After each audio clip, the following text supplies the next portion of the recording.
When you received your Central Knitting Machine, did the front of your box have this really cool picture of this awesome beanie hat with this braided pattern, but the directions did not tell you how to make it? Same here, but I got you. In this tutorial, I'm going to show how to make this braided pattern on a double layer beanie hat on a 48 needle circular knitting machine. Mine's going to be a little bit different from that picture. I'm going to use the purl side as my exterior to make a fun textural pattern, but hit that follow button because in the upcoming weeks I'll also show how to do this braided pattern on the knit side as well.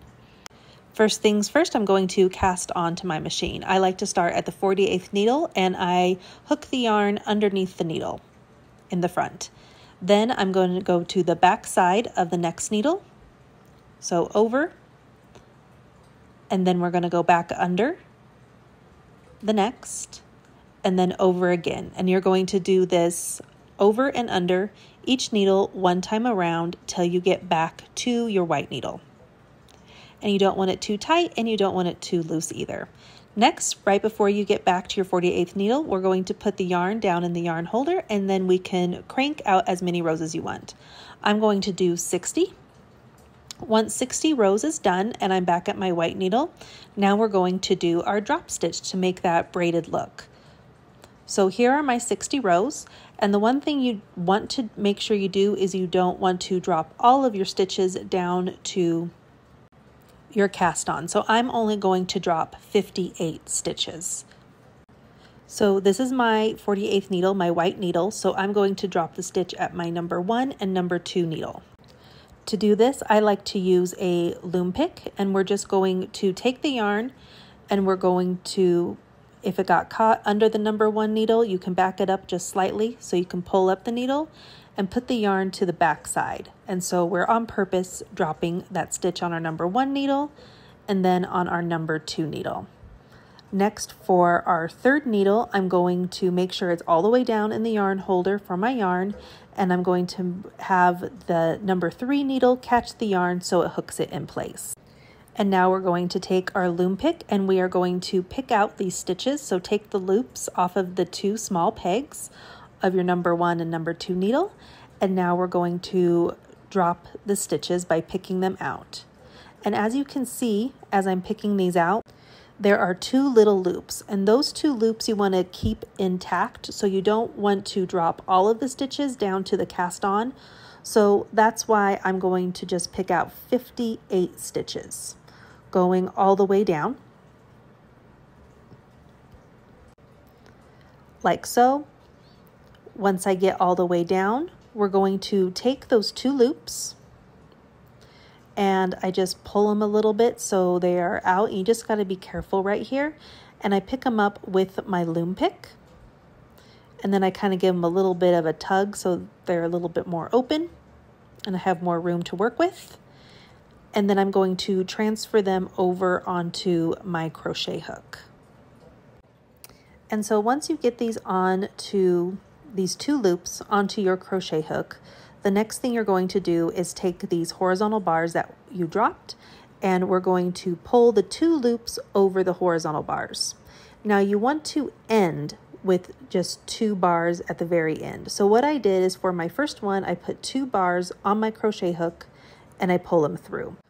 For the remainder of these, I'm going to do 3 bars at the time so I get a thicker braid look for this one, but you can do whatever you would like. But what you want to do is make sure you do your math. So at the very end, when you get back up to the peg, since we only dropped 2 needles, we only want 2 loops left on the hook. So since I've dropped 58 stitches, I did 2, and then I do 3 for the next 18 slip stitches, and then that will give me a remainder of 2 bars at the end to put back on to my needles. And then I just continue all the way up, and you can see this braided look starting to take shape after we are doing our slip stitches. And I do pull a little bit just to kind of keep them tight, and it does get tighter the more you go up to the top, so just take your time at this point. And now here we are at the end, and I just have 2 bars left. So we want to take those 2, slip them through, and now these 2 loops that I have left on my crochet hook, I take my loom pick and we want to put the first loop that's closest to the hook, I always like to put that one on the right side or the right needle, and then the back loop on the left needle. So if you dropped 3 stitches, say you did 3 needles and dropped 3 needles and slip stitch them back up, then you would want your remainder bars at the very end, you want to have 3. So it's just however many you drop off of the needles, you want that many bars left over so you can re-hook them onto the needles on your machine. And a loom pick really helps with this. If you do not have a loom pick, then you can also use a paper clip as well. But the loom pick does give you a little bit more dexterity to put this loop back on those 2 little pegs.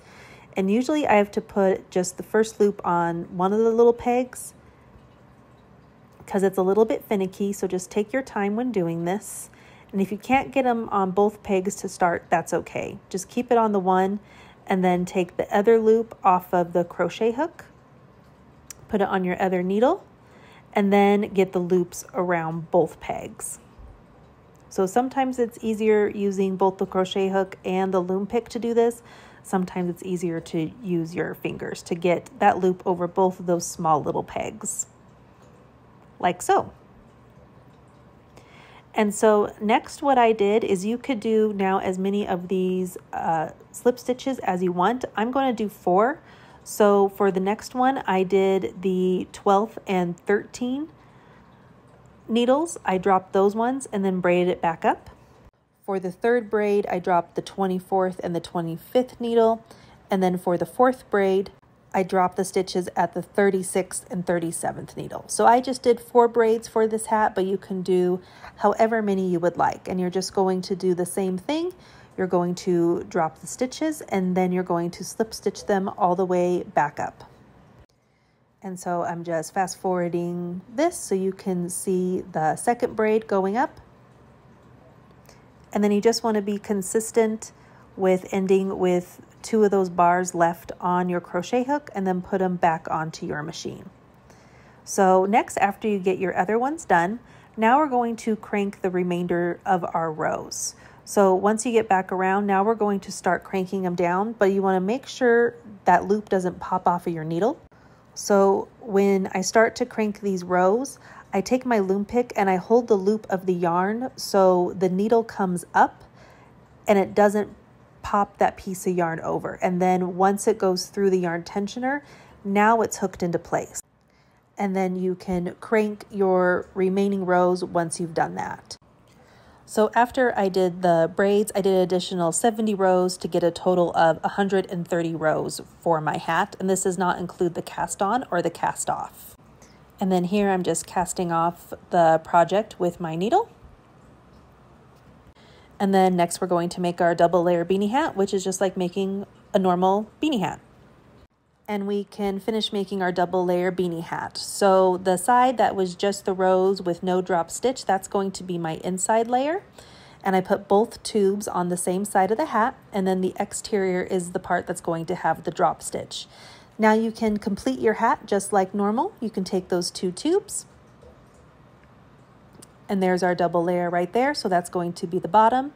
And then here's the 2 tubes on one side, and we want to take the end of our working yarn and cinch it down.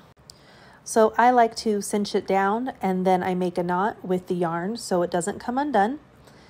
And then I also like to take a needle, and after I do a knot to secure it, I also like to sew it back and forth so that cinch does not come undone.